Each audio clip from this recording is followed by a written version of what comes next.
Hello, everyone. Welcome to the Alice Mackay Room at the Vancouver Public Library.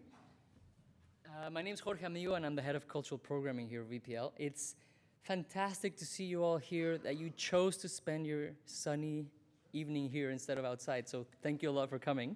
I know that in Vancouver it's a big sacrifice to be indoors on a very rainy week when it's sunny out. Now, before we begin, I want to acknowledge that we're hosting this event from the traditional, ancestral, and unceded territories of the Musqueam, the Squamish, and the Tsleil-Waututh. Now, I'm an immigrant from Mexico, which means I'm a settler in these lands. So I feel like I have a special responsibility to continually learn about the ongoing effects of colonialism in this part of the world, and to bring that constant awareness into my work as a public servant in choosing how we program events. So that's my commitment to you as a public servant.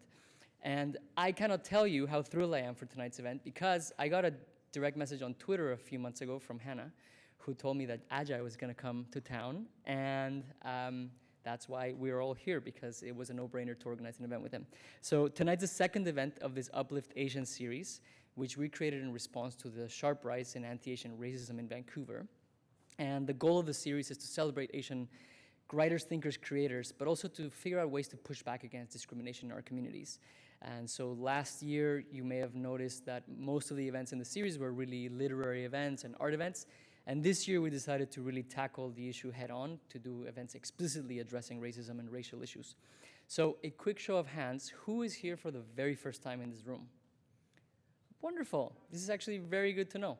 I love that we attracted new people to this event. Usually we get to see regulars, so it's fantastic that you're here. And who has attended other Uplift Asian events before? I know a couple of you have. Yeah, I know you. Awesome. Well, thank you for coming again. If you want to find out about more events in the series, on our website, there's a whole section called Uplift Asian, and you can see the lineup.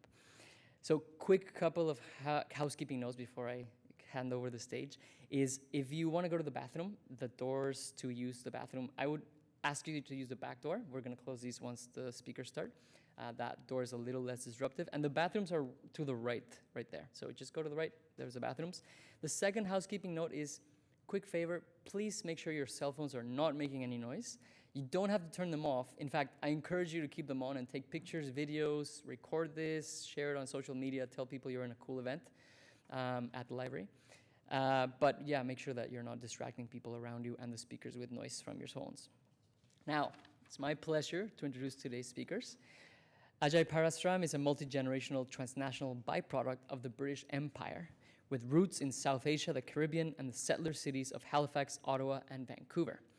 He's an associate professor in the departments of International Development Studies, History, and Political Science at Dalhousie University in Jipuktuk, Halifax, unceded Mi'kmaq. In 2020, he and his colleague Alice Kasnabish hosted a series of drop-in sessions called Safe Space for White Questions, which sounded incredible, and led them to this book deal and to the creation of this book that we're going to be discussing tonight, Frequently Asked White Questions. So thank you for being here. It's a pleasure to have you. Jackie Wong, who you know was going to be here from the billing of the event, is unable to come here, so she sends her regrets. Unfortunately, she can't join us. Chatting with Ajay will be Hanna Cho, and she's a cultural engagement strategist who lives in the unceded territory of the Hunkaminam-speaking peoples. She's the founder and principal of Hamke Consulting, a cultural and digital planning company that operates at the nexus of community, technology, and culture. And I met Hanna about 13 years ago when she was working at the Museum of Vancouver, and since then, she's been shaking things up in museums, policy, digital humanities, all across Canada, Asia, and the US, including a stint at the Royal BC Museum in Victoria. So thank you for being here and doing this. They're going to talk for about 40 minutes, and then we're going to open it up to questions from you. So start thinking about your very, very smart questions. That's it from me. Please welcome them on stage.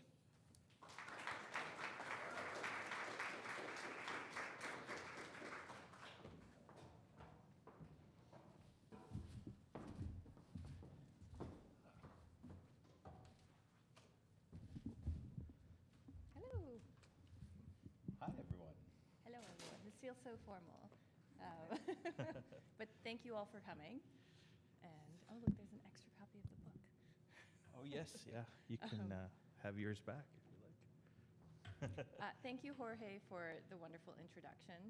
And this is actually really very entertaining to be on a stage with an old friend. I don't know if, yes. We are, just to give a little context, we've known each other since we were both research fellows at the Asia Pacific Foundation about 15 years ago, which is what brought us respectively to Vancouver. And I've stayed, and Ajay left, and but comes back frequently. And so it's a real pleasure to be sitting up here talking about this most excellent and practical and thoughtfully written book with an old friend and colleague. Likewise. Thank you, Hannah. Appreciate that. So. And thanks everybody for coming. It's really a special honor, I think, to be able to talk about this book here, because although I live in Chipuktuk, my life is in Mi'kma'ki at the moment. Most of my political understanding really came into being in Coast Salish territories during the time that Hanna and I knew each other, and then a few years before that. So I really feel personally indebted to the communities in the Vancouver area for my political education, especially around issues of race. And yeah, thank you to the library for hosting us and to the funders for the program. I think this is a really wonderful way and opportunity to have really intimate kind of city level conversations with fellow citizens and other like-minded people around what is often a really complex, sensitive, and esoteric feeling set of questions, and which I think is a nice segue into the book. So how many of you have read some part of the book or have read books in this vein, like Ibram Kendi's, or so a few of you?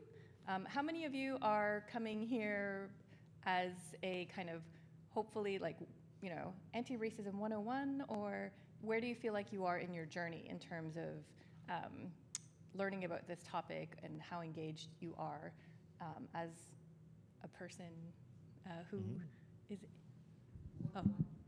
101. Okay. Any educators in the anti-racism space here, or people who work who would identify as an anti-racist educator? Yeah? Wonderful. And then everyone else kind of in between? How many of you would have had a conversation about race with your family, friends, or coworkers in the last month? Cool. Okay, so this is something top of mind for lots of you here in the audience. It's always interesting to know in terms of the different levels and layers of engagement there are. So again, I think it's fitting to kind of preface this discussion by welcoming everyone into what is a safe space. And we can talk about that a little bit more. I think, Ajay, maybe you could talk about the provenance of the book, starting with Safe Space for White Questions, in terms of how that series came about, and then how this book came about. Sure. So to put it in the context, I don't know how many of you might have heard of it before, but before we had this book, my co-author, who couldn't be with us today, Alex Kasnavish, and we did a program that we called Safe Space for White Questions. And it started in February of 2020. As you recall, something relatively momentous happened in March of 2020 that totally derailed us. But our first project, our first session, it was actually an in-person session. We weren't even thinking about the idea of doing anything online. Like Skype was the technology, if you can recall this time period in the ancient history of our days. And it was pretty okay. Like the turnout, we had some good conversations, and we had plans to do bigger and better things. And then the pandemic derailed us, and then we came back in September, and we took a really sort of like academic professorial approach in that we hired a couple of research assistants and said, "Can you figure out the technology?" And it really it looked pretty horrible, if I'm being honest with you. For the first couple of months, we did an online show. Some people came. I think it was mostly our friends. It was all anonymous, and that was kind of beneficial. But then Fazila Jiwa, who's actually here in the room from Fernwood Publishing, kind of saw what it is we were trying to do and said, "Hey, Fernwood can step in, and we can run the tech for you all. We can kind of make this look good and just take that burden off so you all can focus on the content of the show." And from the minute Fazila took over producing that show, I think everything changed, because things started to look professional. We started getting way better quality of questions. People were sending in questions from Vancouver, from Toronto, Halifax, Australia, New Zealand. So it was a really kind of a bigger show and a bigger presence we were having. And after about a year, Vasila again was like, listen, everybody keeps asking you the same question. Doesn't that get annoying that people keep asking you the same question? And we were like, well, no, I mean, we professionally answer the same question over and over again for a living. That's kind of like our deal, right? So the three of us put our heads together and thought, well, maybe we can try to write a book that captures the essence of the recurring themes, the kind of principal points of anxiety and opportunity that predominantly white people, but not entirely white people, have around dipping their toes into different aspects of racial justice, broadly speaking. And out of that came the book. So we actually went through, Fazila again did a phenomenal job of making the YouTube series very accessible. So we had transcripts, we had timestamps of all the individual questions. So the actual research of putting the book together came quite quickly. And I think we started writing it in January of 2022, and the book was published and out in November of 2022.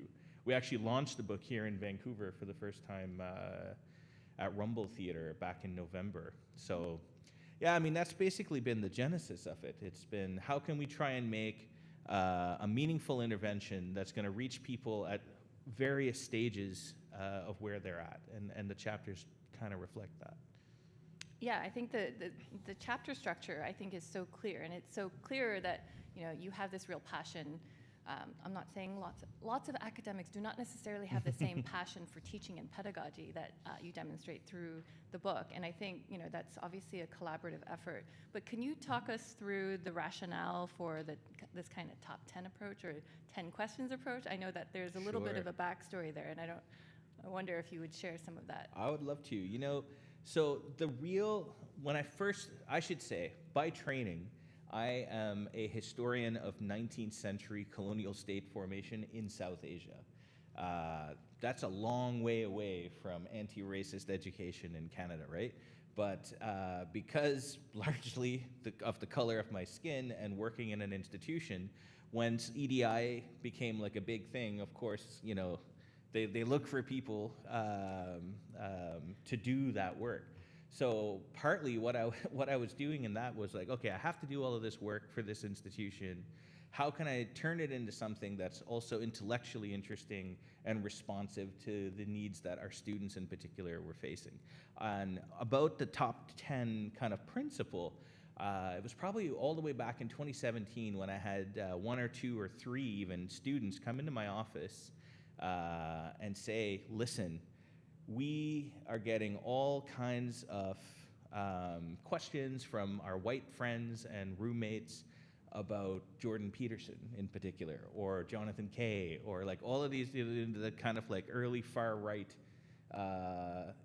if you want to call them intellectuals, writers in any case. And we don't know how to respond to this. Where is the progressive alternative to this idea of, like rising white nationalism? And I remember at the time saying, listen, just ignore it. That stuff, it's got no future. Whoops. I study the past, not the future, right? So,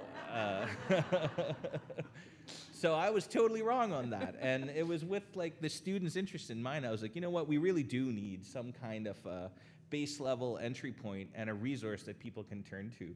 So the motivation, I think, was, I believe it's Peterson has like his 12 rules for life. And we were like, well, what's the top 10 thing? Like a list kind of thing. It works, it helps. And a lot of it came through on the basis of relentless editing, again, from Fazila at Fernwood, who took these chapters. I don't know if any of you have the book in your hand, but like Alex and I are like kind of verbose academics. Every chapter in this book is like between 5 and 6 pages long. They did not start that way. They were probably 15 to 20 pages long. And then it was a really collaborative back and forth with our editor that really kind of helped eliminate the things that didn't need to be there so that we could distill it in what we hope was, crystal clear prose. and jokes, like, I mean, and this is the part that's kind of weird about the book, right? We really try to bring a little bit of levity to structural white supremacy, which, is certainly, like, at some level, it's no laughing matter, right? It's a life and death issue, absolutely. But our take on it is whether or not we can have a laugh about some of this stuff doesn't change the fact that it is a life and death situation. But if it can help open up a space for folks who feel defensive or who feel, ashamed, or who just feel like they don't know what to do with if they don't know what pronouns are, or if they don't know, what the correct word to use for this situation, we needed to find a way to kind of help people take that first few steps. And if all that was going to be was, reading a book, then so be it. This could be one of those books. And then the hope is that as folks read the chapters, it scaffolds up into trying to build racial resilience. So the kind of like secret plan of this book is actually to take people from a position of white fragility or racial fragility and then build them up to the point where they have comfort engaging in conversations about race. And in that sense, it's really not totally dissimilar from training in martial arts, hopefully a little bit less bloody. But the general principle of you need a practice space, right? So, I mean, I could talk for ages about this, but I know you probably have other questions. I think the practice space and dad jokes are, for better or worse, something universally like groanable or relatable, right. And so I appreciate the dad jokes. I also appreciate that you and Alex really insert yourself and are very open to sharing about your own experiences in here, because I think that really diffuses and makes relatable how challenging it is for everyone, including learned PhDs who are also racialized and have spent a lot of time educating themselves, and that it's a process, and that it's never, you talk about the notion of making good mistakes. You talk about the notion of starting in the home, and starting in little workplace kind of moments and practice spaces. And so I think the book does such a wonderful job of that. Even I know that you loved you wanted the excuse to say FAWK, so FAWK, just acronym. Some kind of throwback to some kind of dad joke. But I love the structure of it, and I think that comes through. I've read a lot of academic texts. I loved that it does range, despite your formal training, that it touches on everything from Kimberly Crenshaw, her legal scholarship on intersectionality, to cultural theory, which is my background in digital humanities and political science. The academic intellectual omnivore in me is delighted that along with the dad jokes that there's like really interesting anecdotes and teachings about political history as well. I wanted to, and I think it goes really nicely between these kind of very structured, meaty intellectual chapters to more anecdotal and practical, thought to action type of chapters. I wanted to touch on, though, the intended audience for this was for white people. Yet at the same time, as a person who is racialized, as a visible minority, person of color, I found this extraordinarily helpful for myself. I have also had the privilege of doing graduate work in cultural studies and lots of time spent on critical cultural theory, and yet I'm forgetful. This was such a great primer on that, and I just wonder what the response has been, as you have been, promoting the book, talking to other people about it, in terms of this being like a catalyst or a vector for people to have, kind of take it away and be the opener, the catalyst for having conversations within your workplaces, within your neighborhoods, within your reading groups, to have these kinds of fairly delicate conversations, because for me it provides a really nice scaffolding. I haven't really introduced it to any book club that I'm part of yet, but it certainly has been on my mind as something that I could do, and that it kind of gives me a great foundation for that. But sure, yeah. I mean, in some ways, like, we've been really surprised at the different kinds of groups that's taken an interest in this book. And when I say different kinds of groups, I mean, and it's not, so some of it blends in, right? Because there's a lot of interest in Safe Space for White Questions, the YouTube show, and then the book that emerged out of it. But some of the most kind of like surprising groups have been research scientists from, like various federal government agencies have asked us to come and talk about the project. The Department of National Defense and actual reservist groups who wanted to start having conversations about structural white supremacy in their kind of like operational levels. So I learned from one of my students who was a reservist who played a role in bringing me in to talk to her. I don't even know the terminology. The troop, the group of soldiers involved, platoon. I don't know. Not a military historian, but like that was the first time that a non-military person was invited to come and speak with this group in their whole history, which is over 100 years. And I thought that was it's like a really compelling situation where people, in many ways, the very last group of people, because actually that particular group, platoon, whatever we want to call them, was also a group that we talked about in the book. I just didn't realize it until I was then standing in front of them talking about it, that it was them that I was referring to, because they, a few years prior, they had Proud Boys organizers amongst them, and they had interrupted Indigenous women who were engaged in ceremony in Halifax and Chipuktuk, and they just belligerently got up in their faces, and it was a big thing. So I had actually included that in the book and in the presentation, much to my surprise. So on top of that too, we didn't write this book at all for academics.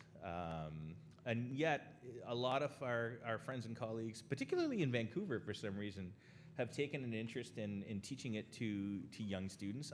To me, what I wanted this book to get into high schools. Because to some extent, by the time folks are, in university, so many people have already kind of made up their mind about lots of things. So I don't think we succeeded. You can tell me after you read the book if we succeeded at getting at an appropriate level for, high school, junior high. But that was really the target, and I think we failed to reach that target and inadvertently reached a whole lot of other people we didn't plan to reach. Well, how much of that do you think is about the zeitgeist? I mean, you talk about, this launching in terms of COVID and then switching to Zoom, so really broadening the audience to, not just people on campus or within Halifax or the Maritimes, but really beyond that, internationally even. But the zeitgeist, I mean, there's been so much in terms of a racial reckoning and renewed calls for justice and racial justice that's really intensified. But at the same time, the pessimist in me also, in my line of work, culture and arts is often, and things like the nice to haves are seen as nice to haves, as are things like DEI, which we can distinguish later from anti-racism. But and that all starts to be put on the back burner. But how much of this book do you think landed in a moment where it was really ripe for this kind of mainstreaming? I mean, even the I don't know about everyone here, but I'm still really wondrous at the idea that I can say in regular conversation with most people that I know, structural white supremacy, whereas 4 years ago, it would create this really still, pause and freeze in a room. Maybe that just reflects the kind of rooms that I move through these days. But at the same time, I think it's part of the cultural moment that we're in zeitgeist. So I wonder. I think you're absolutely right. Honestly, this sort of stuff. I just gave a talk with a group of artists and the Vancouver Opera, and the big question they were all asking me afterwards is could you give a talk like this in the United States, or would they strip you of your tenure and have you fired for talking about critical race theory? And I hadn't thought about critical race theory, which is something that is literally being banned in law in various parts of the United States. So there's definitely this cultural acceptance of it that has been forced by the efforts of grassroots political organizing over the last 10 years in particular, and over the last 100 years more generally. One of the things that we say in this book is that we actually bring almost nothing original to the table in this book. This is in many ways a work of translation. So, Hanna mentioned, Kim Crenshaw's work.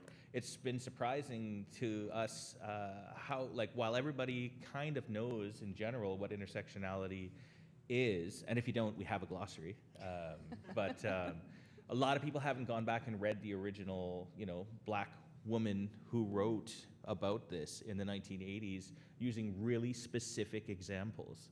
So that erasure of like black women intellectualism is something that we try to like shed light on in the book, and speak to the fact that really scholars of color have been writing about this stuff for 100 years. Like not scholars, but just ordinary people have been resisting and understood structural white supremacy since the beginning of structural white supremacy. And actually a lot of white people as well in the last 400 or 500 years have also been resisting it. So there's a tendency when we think about the past to think about it in just like a grand narrative, right? But the details is that there have always been pockets of resistance, and there are cultural moments in which those we make quantum leap forward. And I think that in the last 10 years, 15 years in Canada, we've had a political moment for a couple of different reasons. The first was we had never seen, those of you, who want to throw your memories back to many governments ago, in Canada we had not seen a federal government with the particular ideological bent of the Harper Conservatives before. It was just a new form of technocratic governance.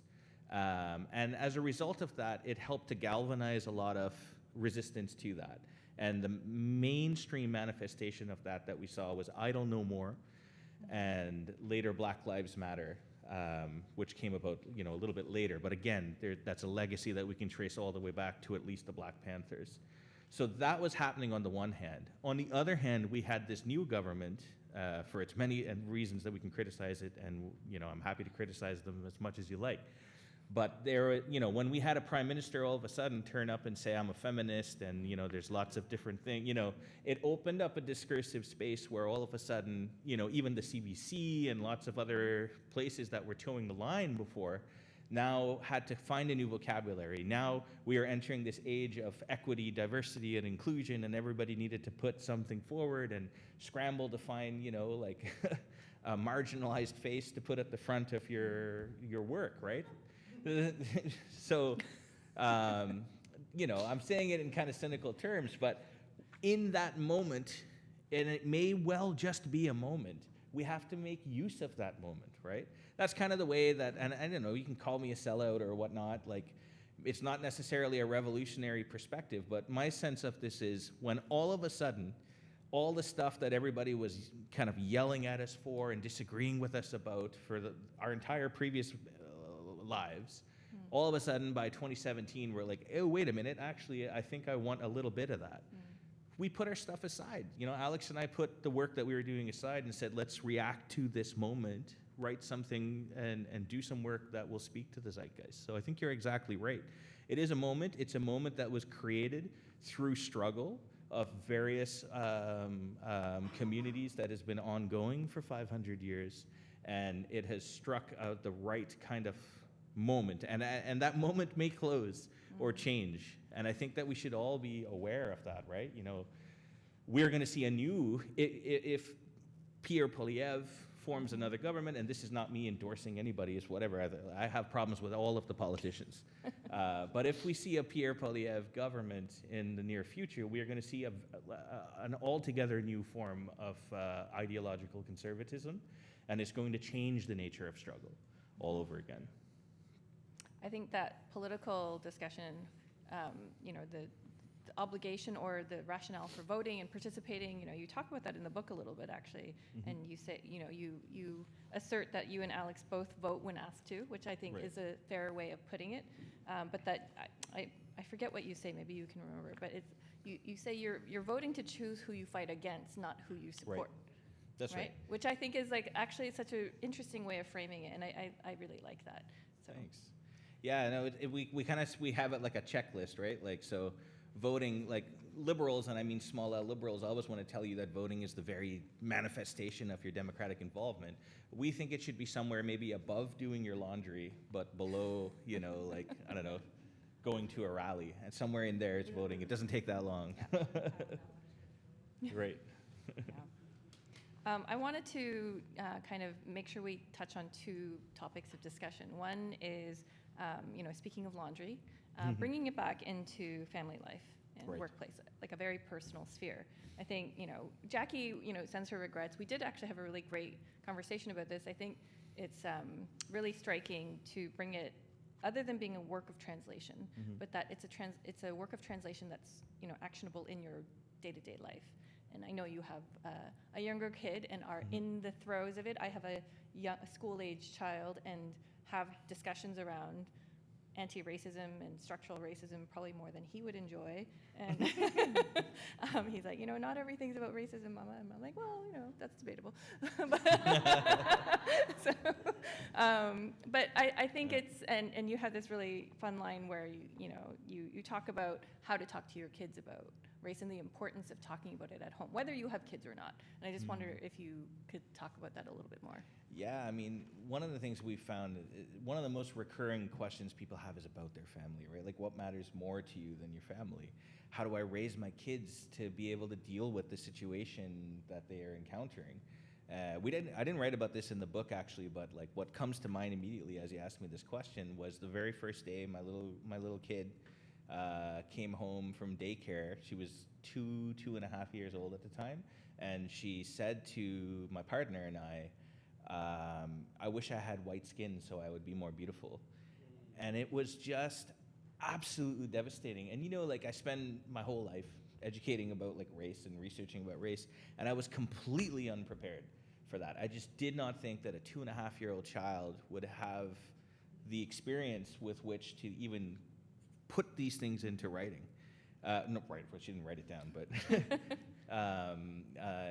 to vocalize it in that way.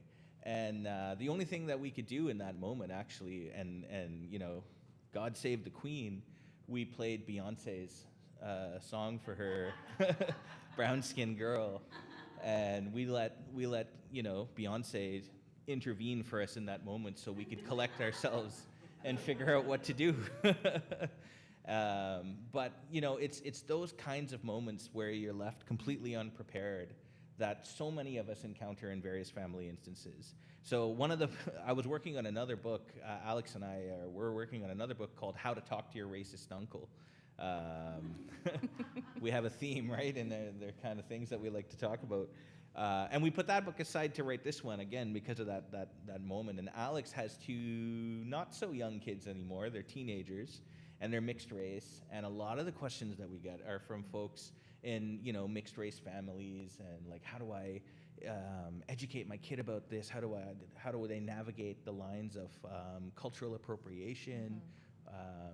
And I feel like in particular, a lot of the West Coast questions that we get are really heavily about that. There's mixed families all over, probably in Toronto more than anywhere, but in particular, I've noticed that we get a lot of questions around this coming out of Vancouver. So, yeah, I mean, I'm very unambiguously racialized. So this is more my co-author writes extensively about this, because he himself, he as he describes himself, he says his mother is translucently Latvian, and father is like the darkest Burmese guy that you can imagine. So that's the way that he kind of identifies, and he's somewhere kind of in between that.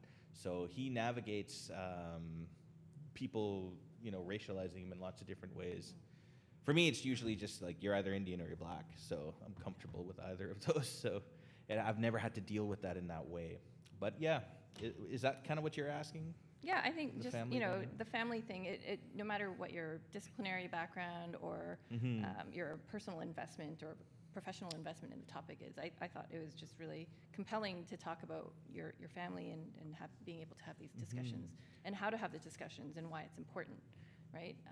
And equipping both white and racialized children in families to, have a vocabulary around this. And I think that's the thing that's heartening for me. And I grew up in Toronto, which was a very multicultural, but I had no vocabulary for this. And I think that's the thing that's actually really extraordinary about the proliferation of this kind of really accessible writing.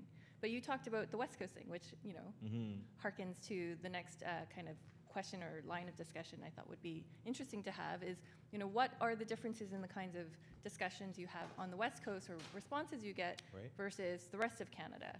Whether it's in Ottawa or Halifax, or I don't know if you've taken this to the the middle parts, but The middle part, a little bit in Toronto. Yeah. Well, I mean, first I'll say, like, I mean, I'm really looking forward to hearing whatever kind of questions and engagements that you all have to share. But from the work that we've done thus far, I would say, you know, in the West Coast, I think it reflects a bit of the racial dynamics of the history, right? A lot of Canada's history around deliberate policies of racial exclusion had a lot of genesis and salience here in the West Coast. And, you know, those of you who are maybe familiar with the history, you know, like we're talking like the Asiatic Exclusion League, we're talking about, you know, anti-Asian riots, the Komagata-Maru.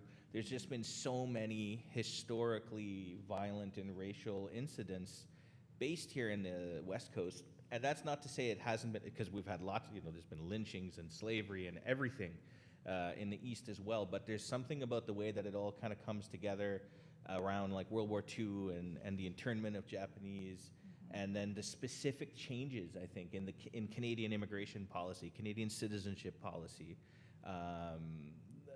and the dynamics of like Western alienation in the Canadian political sphere, such that in many ways these are the kinds of issues that we hear a lot about on the West Coast. In the East Coast, what I hear a lot about is you know, for example, we have, I don't know how many of you are familiar with Eastern Canada, but in Nova Scotia, there's a large population of African Nova Scotians who identify specifically as African Nova Scotians. Their subjectivity is very different from the rest of, you know, African people in Canada. They've been around since the 1600s, so we're talking a really long period of time. And then the dynamics with the Mi'kmaq population, and it's a very different kind of dynamic. The idea of Canada as a country is almost a little bit absurd, you know. Like, I take it from a guy who routinely goes from Halifax to Vancouver. Like, this is a very big place, and in many ways, it really demonstrates how fragile the notion of Canadian nationalism actually is. Because when you spend significant portions of your time living in central, western, and I've never been to the prairies, so I can't even speak about that, or the north, but it's such different places, you know? Yeah. I think we'll open it up to questions soon, but I think this is a good place to kind of hone in, because I think people's experiences here are shaped by the history of this place. I mean, right. where in Halifax and the prairies, or not the prairies, the Maritimes, there's, and even Toronto, there's lots of like with a large Caribbean population, you know, there is, you know, very strong overlapping kind of types of racism, you know, very anti-Black kinds of racism. And there's a different kind of anti-Black racism here, which, you know, I wonder if anybody's explored that, but as an Asian person, you know, there's a virulent anti-Asian kind of sentiment that's definitely surfaced and continues to rear its head here in Chinatowns, and, you know, with COVID and everything else, it mutes itself every once in a while, but the violence against Asian elders, Asian women, it's very strong here and very different than the experience I've had, at least as an Asian woman growing up in Toronto, or or when I travel out to the different parts of Canada. So, but that's a whole other musing for another time. But we wanted to take the remaining time and open it up for questions and, you know, feedback from you fine folks here. And yeah, please just stand up and fire away. Hi, maybe I'll remove my mask so you can hear me better. I'm not going to identify myself, but you're going to understand why when I share what I'm going to say. It's not a question, more of a comment. I would really just like to thank you for the work that you've chosen to engage in with helping people understand more. There are a lot of people of color who choose not to do the type of work of educating white people. Mary Frances Winters, I think she calls it, or for Black African American people, Black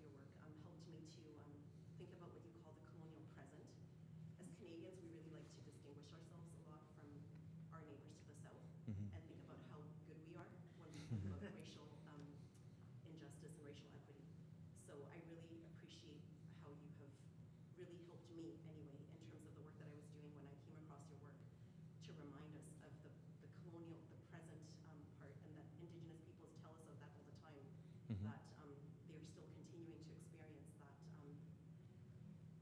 that the presence of that colonialism. So I just really want to thank you for it, because it's work, like I said, that is really not easy to do as a person of color when you're also on the receiving end Yeah. of so much of that. So just, really want to thank you. Really happy to see that the book is out. Wish you the best of luck with it.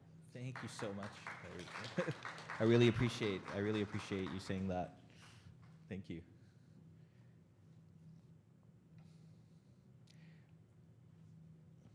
Yeah, so my name is Imtiaz Popat. I'm actually going to be a featured guest next month on the 25th. I made a documentary called Hate Can Kill about the murder of Nirmal Singh Gill, or I call Shahid Nirmal Singh Gill, at the Gurudwara in Surrey in 1998. A lot of people don't know this part of the history, right? And because we know what happened in Quebec, of course, and so on. So it's now coming into 25 years. So I updated the documentary and re-released it. It's going to be shown at the South Asian Film Festival of Montreal next month, and also here next month as well. But what I'm, in terms of the work you're doing and I'm doing, I'm finding the questions is around a lot of people, like you said, who are racialized, growing up here, who don't know our own stuff. Yeah.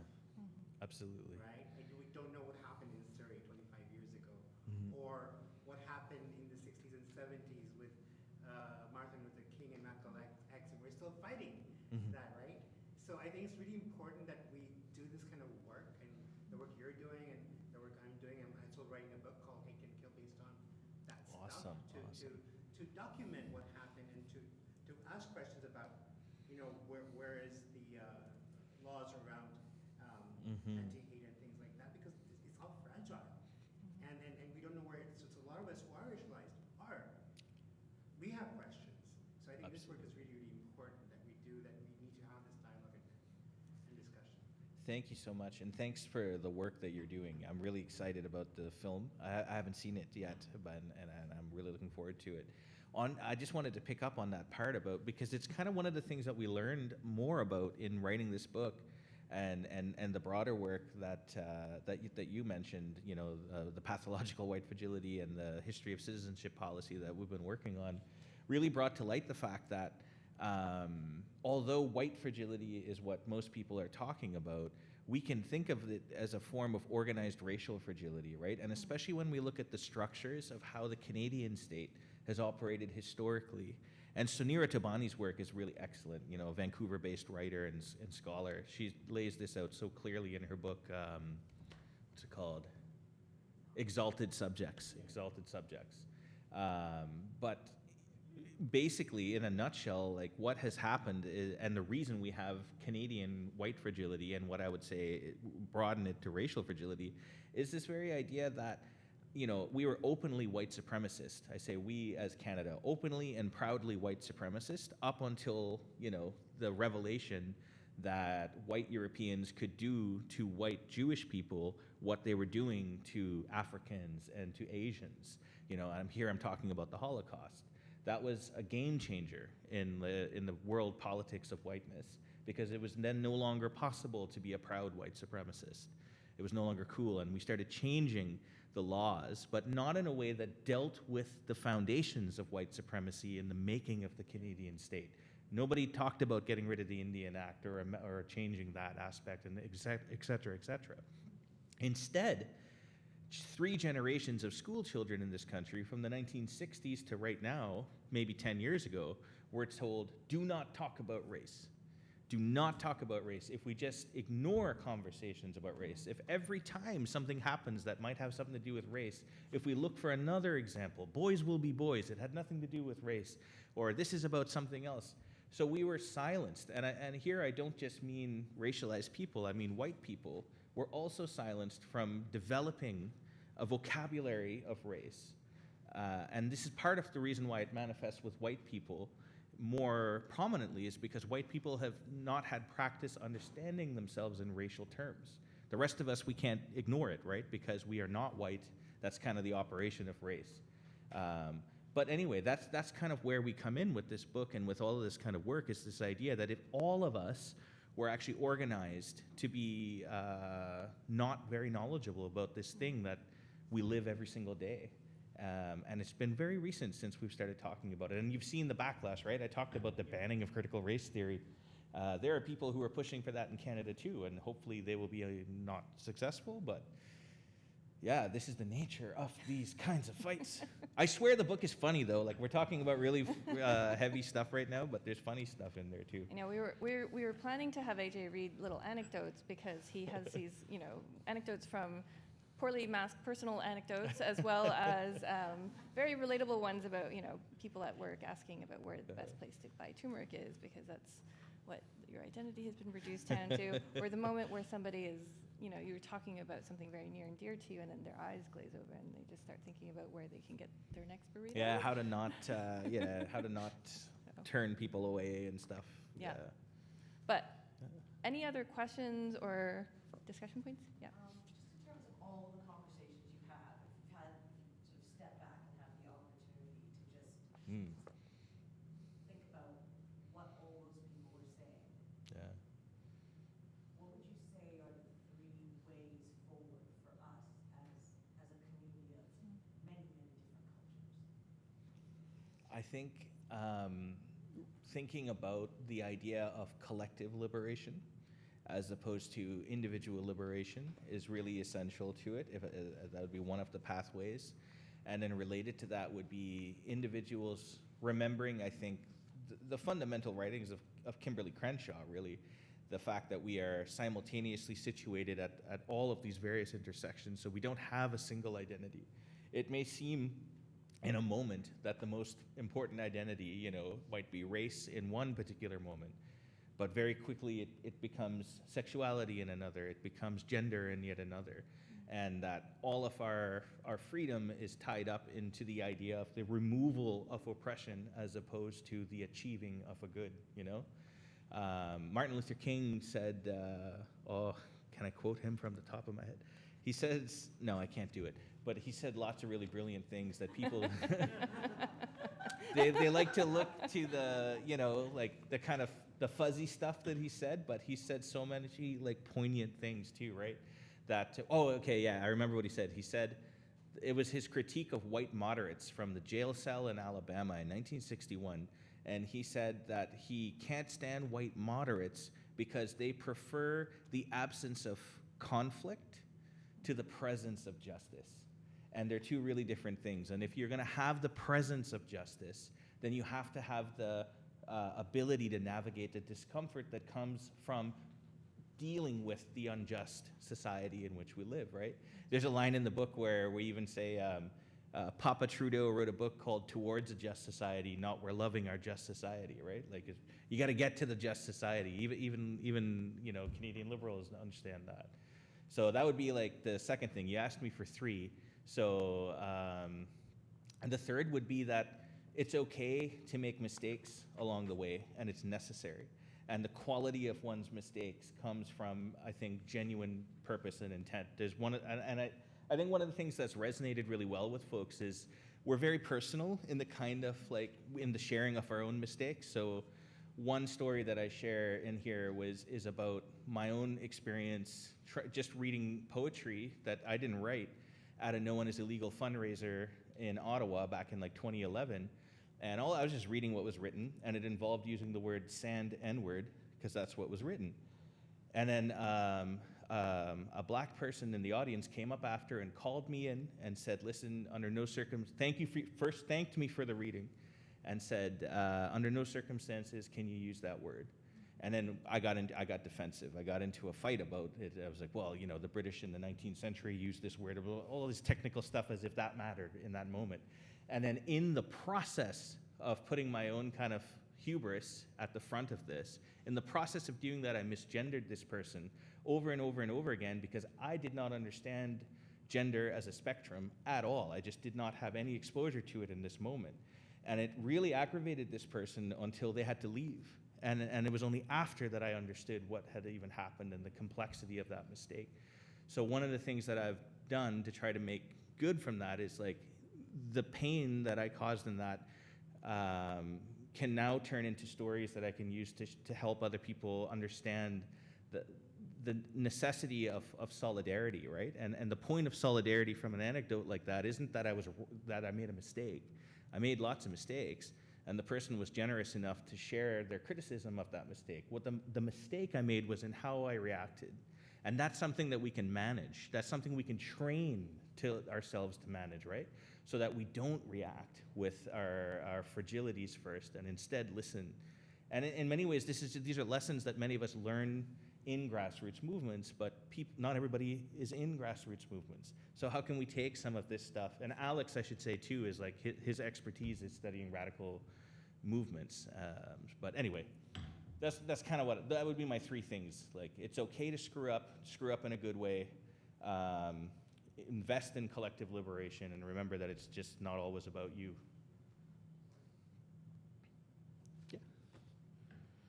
So, just to be clear, I'm 71 years old, and I moved to Vancouver 4 years ago from Calgary. I was born and raised in Panoka, Alberta, and I've never experienced being Chinese so much as being in Vancouver. Hmm. I've never ever said I'm going out for lunch with my white friends, but I think people have said I'm going out for lunch with the new person, Marcia, and she's Chinese. So like, I'm learning so much, and it breaks my heart that luckily I just saw this feed on my library thing to come to this, because I have a biracial daughter Mhm. who's 40, and I don't think she thinks much about racism, and I have grandchildren. Mhm. And so I appreciate that I can learn things now at 71. One of the oddest things that happened to me recently is I'm going to Rwanda in May. Mhm. And one of my friends, blonde, blue-eyed friend in Calgary, said to me, Marcia, you're going to have to get used to being in a room full of black people. And I said, I sort of am used to being in rooms with white people. Yeah. And so I know people. I Right. assume, I didn't think at 71 I would have to learn so much. But one of the best learning books was Son of Elsewhere by Elamina Gravad. That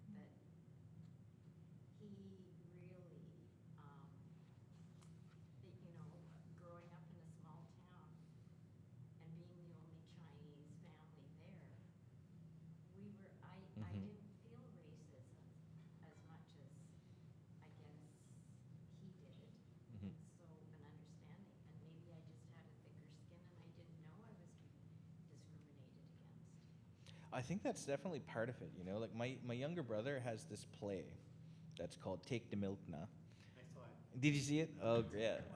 Take the Milk Now. We're Trinidadian, so it's written in the kind of dialect, but the play is about growing up in Dartmouth, Nova Scotia, where we grew up, and just not understanding race, not understanding the forms of like micro and macro aggressions and the violence and the process of kind of figuring that out and what that looks like and changing political contexts. So I don't think that you're alone. I think many of us, particularly those of us who grew up, I mean, I don't know if you grew up in a predominantly white environment, but I grew up in a predominantly white environment, and I didn't understand. It was actually, I moved to Vancouver when I was 19 years old in 2003, and it was the first time I heard the term brown. I was like, what are you talking about, brown? What are you saying I'm brown? What is brown? I didn't know the word. And, there's so much of that. So that's what Elamine said, is that until he moved Right. to Canada, he didn't know he was black or Muslim. Yeah. Because you had other ways of identifying, right, that were more important in that moment. Yeah. I think we have, Thank you. and I'll just point to, you do talk about this in chapter 3, where you touch on like the myth of a post-racial society, and you know, I think it goes back to our discussion about the moment we're in, where we are growing a vocabulary collectively, and so there is more consciousness around it. So, but we're almost at 8 o'clock, I think, or at 8 o'clock. So one last comment or question from anybody here before we wrap up? Imtiaz? Yeah, so I want to thank you for being fragile and taking responsibility for your privilege in terms of gender. And I think that that's part of the conversation, right? About privilege. Yeah. You know, acknowledging privilege and acknowledge responsibility, right? For all of us, even for folks of us who didn't know stuff because we're socialized in a patriarchal white supremacist structure that we have to start unlearning and understanding when we move around and we realize, hey, what the hell? Yeah. But and I think responsibility is collective. Yes. We all have to work together because some of us have more privilege than others because of our gender, because of our class, or because how dark we are. Yeah. And I think that's really important. Absolutely, you know, and I think that's the point that Imtiaz raises there is so very important to close on, in part because by saying that we are collectively responsible, it takes the burden of individual responsibility. It lessens that burden. It doesn't mean that we're not. We manifest. We act as individuals. But part of, like, we haven't talked about capitalism really tonight. I kind of did that on purpose. But we talk about capitalism a lot in the book because you cannot separate capitalism from racism and heteronormativity and all of these other things. And part of the violence of advanced stage capitalism, neoliberal capitalism, is the hyper individualization of everything. So like if if you have to improve yourself in order to do something, as opposed to thinking we are all collectively responsible for caring for one another. And I think that's why, like, when we focus this idea of collective liberation, it means dealing and caring for one another in a collective sense and discovering new ways to build and facilitate that sense of collective care. This is what we hope is one very, very small starting point in the book to help people start to navigate and think about that. But thank you for raising that. It's a very important point. Okay. So thank you, everyone, and over to Jorge. Thank you so much, Hannah and Ajay. That was fantastic. Thank you for helping us navigate these complex questions, but also to the audience for being so wonderful and respectful and for being so thoughtful for everything you contributed. It's always wonderful as a programmer when an event is not just a one-way conversation, but when the sharing goes both ways. So really, thank you for that. Our friends from Upstart and Crow are sitting right there, and they're a wonderful bookstore in Granville Island that I recommend you go visit. They have Ajay's book, and they're selling it right there, so I recommend you get multiple copies to give to your friends. And he's going to be sitting in the chair and the table next to it, signing copies afterwards. So please line up over there. The other thing to tell you is I know that a lot of you have never been here, so please come back. We do events all the time on this stage, upstairs. We're constantly programming. My team this year, we are so far have done 40 events, and we're going to do more than 90 this whole year. So that's, there's 50-something weeks in the year, so there's more than 2 events a week.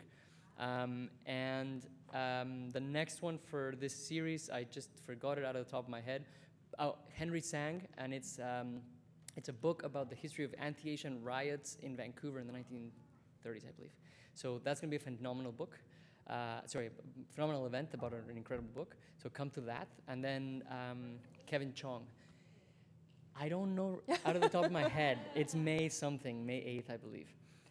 But you can find out about the rest of the series if you go to vpl.ca and then just look for Uplift Asian. I was just checking my computer right now, and on the very homepage of our website, there's a big banner that says Uplift Asian. So click on that and you'll see the whole lineup. So hope you come back to more events. They're all going to be amazing.